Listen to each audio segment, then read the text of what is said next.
We destined a semantic-driven and behavior-aware password framework for adaptive VR authentication under absorption attacks named Semantic Action.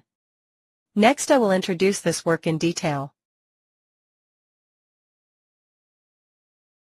Authentication in VR is very different from normal 2D systems. In VR, an attacker can watch a user without being noticed. In a man-in-the-room attack, the attacker can stay in the same virtual space but remain invisible. Even if they cannot see exactly what the user sees, they can still record body movements, hand or controller actions, voice and screen content. This means sensitive information can be captured quietly, making VR authentication especially vulnerable to hidden observation.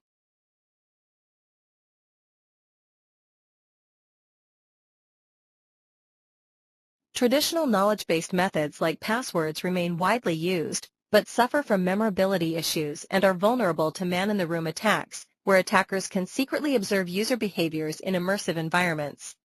Behavioral authentication uses users' unique movement patterns, such as head and hand motions during goal-driven tasks, for identity verification, offering stronger resistance to observation attacks than traditional passwords, but often facing challenges in real-time performance, small sample learning, and long-term behavioral variability. Semantic Action is a semantic-driven, behavior-aware authentication framework designed for immersive environments. It integrates knowledge-based passwords with behavioral biometrics to achieve both security and memorability. Its design is grounded in two core principles. First, memorability through semantic cues. Based on the picture superiority effect, visually rich and meaningful scenes are easier to remember than abstract text. Second, observation-resistant behavioral input. Directional inputs are executed through user-specific 3D throwing gestures. These motor trajectories are difficult to precisely observe and replicate, providing an additional behavioral security layer.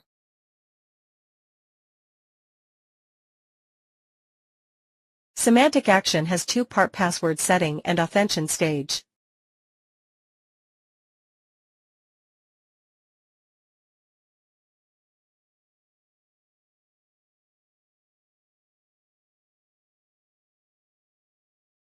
During registration, participants established a scene-based password using task-driven throwing gestures. From the candidate set, they selected 8 scenes as password anchors.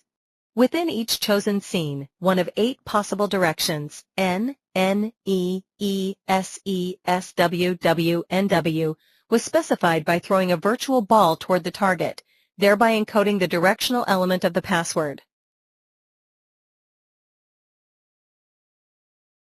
Semantic Action has two verification mechanisms: password behavior joint verification, behavior-only verification.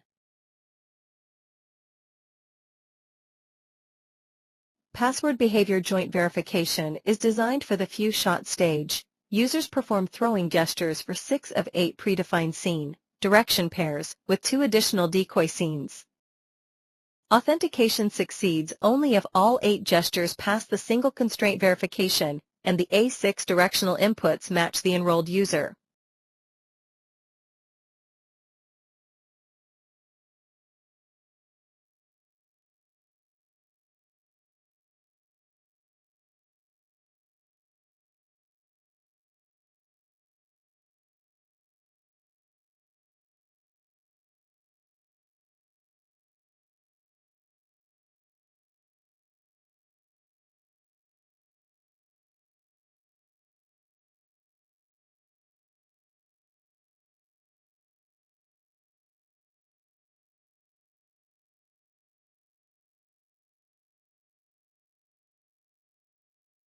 As behavioral data gradually accumulate, behavior-only verification can be naturally activated. If any input gesture exceeds an 85% similarity score, the user is immediately authenticated, bypassing full password entry. To achieve reliable behavior verification, we designed a 2-step matching process that checks how consistent a user's current action is with their past behavior. In Step 1, we use a lightweight transformer model to classify the motion sequence and predict the most likely gesture from the user's registered data. It can capture long-term motion patterns and handle noisy or limited data better than traditional methods like DTW or RNNs, making it suitable for real-time and few-shot scenarios. In Step 2, we use FastDTW to compare the input with the predicted gesture and compute a detailed similarity score. FastDTW is much faster than traditional DTW, but keeps similar accuracy. By combining these two steps, coarse classification and fine similarity matching, we achieve efficient and reliable behavior verification, even with limited data. We evaluated the security of semantic action under two conditions: whether partial input and decoy scenes were enabled, and whether behavioral matching was applied. To measure security, we focused on two things: attack success rate and attack accuracy. For attack success rate, we used two metrics. First, the per-session success rate, which checks whether an attacker can log in within 3 attempts. If one attempt works, the session is considered broken. Second, the aggregate success rate, which looks at the overall percentage of successful attempts across all trials, giving a more detailed view of vulnerability. For attack accuracy, we measured how close the attacker's guess was to the real password.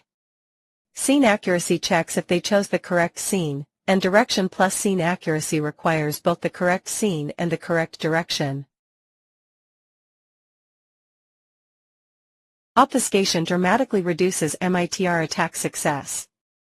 When behavioral matching is enabled, the protection mechanism becomes much stronger.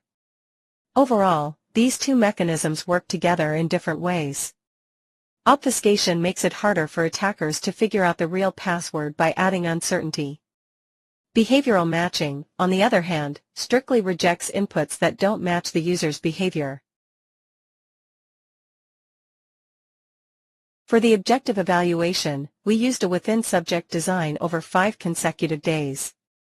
Participants completed one authentication session per day from day 2 to day 5, and decoy scenes were randomly arranged each time to avoid predictable patterns. On day 1, participants registered their password.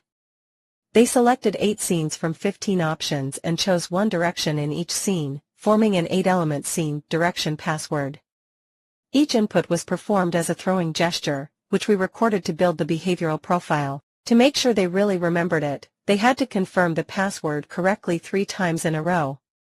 From day 2 to day 5, they logged in once per day, with up to 3 attempts allowed. If all 3 failed, the session was marked unsuccessful. After each session, they completed NASA TLX and SUS questionnaires. On the final day, participants were also asked to recall and write down their full password, so we could evaluate long-term memorability.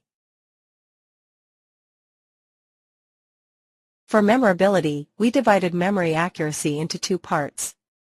Scene recall accuracy checks how many of the 8 scenes participants remembered, no matter the direction. Direction recall accuracy is stricter. It requires both the correct scene and the correct direction. This lets us separately measure semantic memory and precise spatial memory. For usability, we collected several metrics.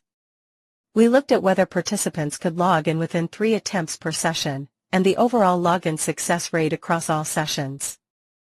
We also recorded how many attempts were needed for a successful login. In addition, we tracked which verification method was used: joint password behavior verification or behavior-only verification, and measured efficiency through the number of gestures and the time needed to complete a successful login.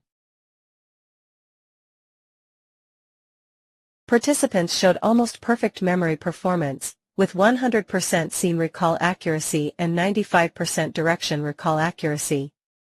This means they could reliably remember both the scenes and the directions, even as the system gradually relied more on behavior-only verification. This strong memorability likely comes from using meaningful scenes and personal preferences, so users rely on natural and familiar cues instead of memorizing abstract information.